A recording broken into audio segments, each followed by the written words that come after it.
Hello, good evening friends.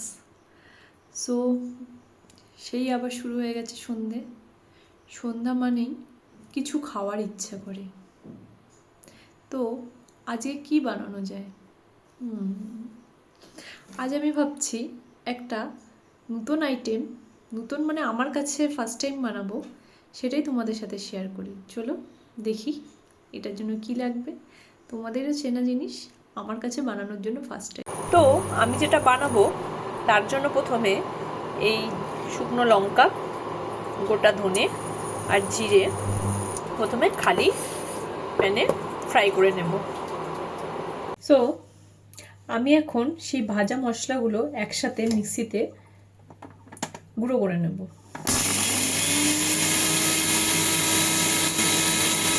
এই দেখতে পাচ্ছ আমি ভাজা মশলাগুলো গুঁড়ো করে নিয়েছি। এবার আমি আরেকটা জিনিস দেখাই, যেটা আমাদের মেন জিনিস এখানে, সেটা হলো এইটা। এখানে আমি বিটরুট আর ক্যারেট মানে বিট আর গাজর একসাথে গ্রেট করে নিয়েছি, আর একটু নিয়েছি দুটো বয়েল আলু, আর একটু আদা রসুনের একসাথে পেস্ট।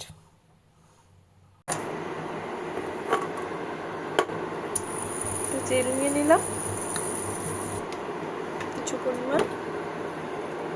তেলটাকে নিয়ে আগে আমি তেলটাকে গরম করব, গরম করে তার মধ্যে দেবো এই 5 ফোড়ন। 5 ফোড়নটা দিয়ে দিলাম। দেখো হালকা গরম হয়ে গেছে। এই হালকা গরমের মধ্যে আমি আদা রসুন আর একটু কাঁচা লঙ্কাও দেওয়া আছে এর সাথে, সেটাকে একটু কড়া দিয়ে দিলাম।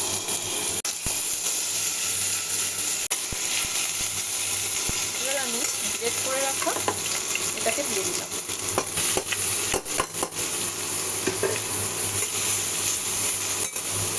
মধ্যে একটু লবণ দিয়ে দিলাম।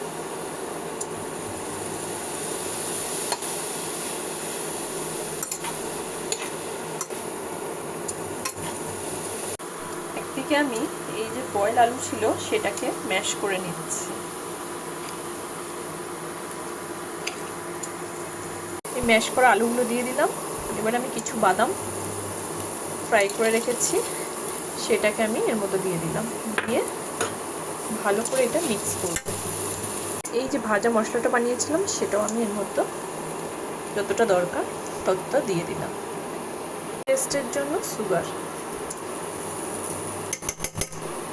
এবার এটাকে আমি ভালো করে মিক্স করে নেব সবগুলো। আমাদের পুরটা বানানো রেডি। এবার যেটা মেন জিনিস হচ্ছে তার শেপটা দেব। এখানে আমি একটু কর্নফ্লাওয়ার নিয়ে নিয়েছি জলের মধ্যে গুলে, একটু যেগুলো কর্ন আছে বাচ্চাদের ক্লক্স কর্ন, সেইটা একটু পাউডার বানিয়ে নিয়েছি, আর একটু পাউডার এর মধ্যে মাখিয়ে নিচ্ছি। সো এবার আমি এর শেপটা দেব। তো বন্ধুরা, আমি এটা প্রথমে হাতে নিয়ে নিলাম, একটু নিয়ে এটাকে হালকা হাতে একটু লম্বা করে নিলাম। নিয়ে প্রথমে এটা আমি একটু এই যে কর্নের যে পাউডারটা বানিয়েছিলাম সেটা হালকা করে লাগিয়ে দিলাম। দিয়ে এইটাকে আমি আরেকবার কর্নফ্লাওয়ারের যে ওইটা আছে লিকুইডটা জলে গুলেছিলাম তার মধ্যে ডুবিয়ে একবার আমি এর মধ্যে আবার লাগিয়ে দিলাম। সো দেখতে পাচ্ছ এমন শেপ এসছে। তো এরমভাবেই আমি ওই জিনিসগুলোকে বানিয়ে নেব। এই যে আমি সবগুলোকে এরমভাবে বানিয়ে নিয়েছি। এবার এটাকে আমি ফ্রাই করব।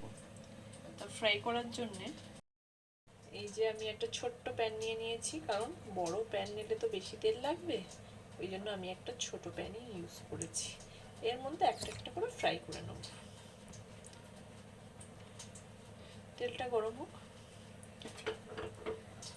আমি না একটু তেলের দিকে কঞ্জুসি আছি। তেলটা যতটা কম নিয়ে ইউজ করে ওই তেল গরম করে আবার যদি সেকেন্ড বার না খেতে হয় সেটাই আমি চেষ্টা করি। সো তেলটা দেখো গরম হয়ে গেছে, এবার আমি ঢেলে দিচ্ছি এটা।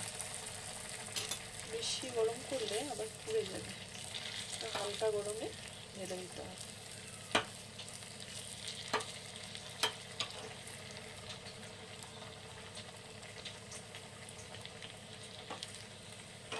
এটাকে আমি হালকা আঁচ দেব, দিয়ে লাল লাল করে ভেজে নেব। যখন লাল লাল হয়ে আসলে তুলে নেব।